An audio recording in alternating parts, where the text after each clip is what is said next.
What is going on, YouTube? Happy Wednesday. Let me get into it. Let me get right to the point because I know this could be a long video. I don't want to make it long for you. Straight to the point. This video is going to go out to Hasib 2, who kind of disagreed with my video of setting a New Year's resolution. He didn't believe in my method of making things boring. And I want to give some quick examples of why I think that my method is the best method.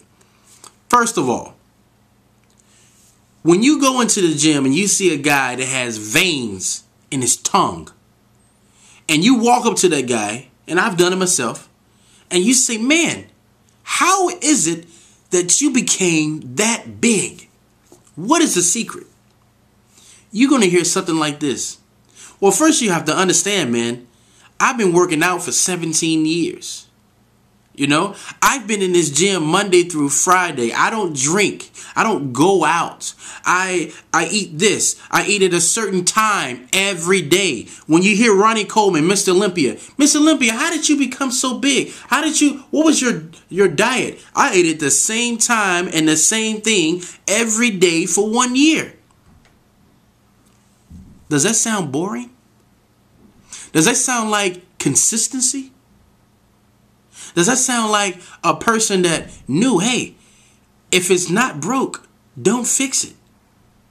If this works for me, I can probably make it work for the rest of my life. Why change? Why change something that works? See, that's the power of being boring with your gold. It's not to say that you're just sitting in the house and you hear crickets chirp and you live a boring life. No, that's not what I'm saying. What I'm saying is consistency of the same thing over a long period of time equals success. Now, before I even get into it, let me go over one goal exercise by Zig Ziglar. Zig Ziglar, if you never heard of this guy, he's like 90 years old now, 90 something, right?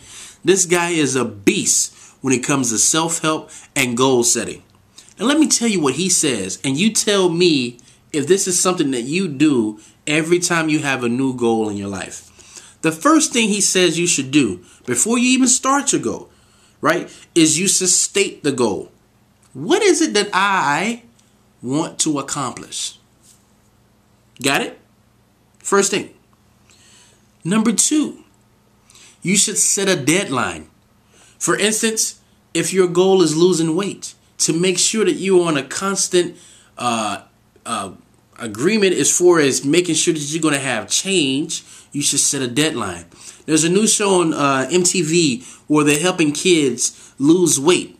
The first thing they do before they start this activity is take a big calendar, stick it on the wall. I think it's 90 days. Stick it on the wall, and every day they have to tear a page off. What do? They set a deadline for the goal.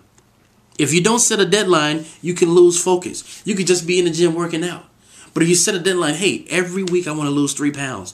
But this is my ultimate goal, 3 pounds every week. So when you go in there and want to lose 3 pounds, you got a different focus versus when you just in there just working out and don't have a goal behind it. Number two. So let's go into number 3. Identify the obstacles.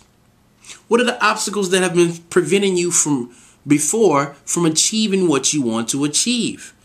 Okay, you know, if it may be soda, if it may be chips, if it may be whatever, take the crap out of your house. If that's your goal, take it out of your house. Take the obstacles away. Get away from the negative people that may have bad eating habits. Because the reason why you need to identify these obstacles is because you don't want to fall back into the trap. Right? All right, let's go back. Number 4, identify the people, the groups, the organizations that can assist you in achieving your goal. If you tell someone else your goal, that's maybe a positive person, that's maybe a motivated person, they can hold you to it. They can help you move in the right direction. You have to have a support group to get where you want to go. When you get low and down, you need to have somebody you can just send an email to or get on the phone with and call. Number 5. List the benefits of achieving this goal. Hey, if I lose 200 pounds, I may be able to breathe better. I may be able to reduce my high blood pressure and stay away from diabetes type 2. You see what I'm going with that? Now you're reinforcing your goal. Man, this could really change my life. Number 6, list the skills you need to acquire to attain the goal. If eating is your bad thing, if that's one of the things that's preventing you from doing it, learn how to eat well. Buy health books. Learn out what works. Learn about six small meals per day at the same time will actually work, and continue that for the rest of your life. Because if it's not broke, don't fix it. That's the boring that I'm talking about. When you find something that works, why change? Why do people think they need to change in order to make something work? If it's working now and it's working at an accelerated rate, just make it stay that way. And number 7, develop a plan once you've learned all those 1 through 6 and got all those things together, your support group, your education, you've identified the organizations, you identified the obstacles, you set a deadline, then make a plan for your goal.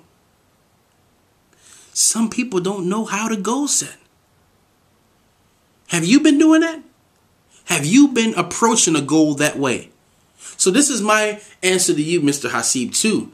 And I understand you have your magazine and things of this nature, whatever, but I'm going to follow the legend. I'm going to follow Zig Ziglar. Why? Because Zig Ziglar is successful in what he does. When you want to learn to do something, right? If I want to learn about finance, I'm not going to go to a real estate agent. I'm going to go to a person that has done it with those principles and is successful themselves. Call me crazy. But let me hear what you guys think. Let me hear where you guys are coming from in this issue. Let's talk about it, because this is something that we all are suffering from. And let's take it to the next level. So guys, this is your first time to the channel. Please subscribe. Tell your friends about us. And until next time, signing off.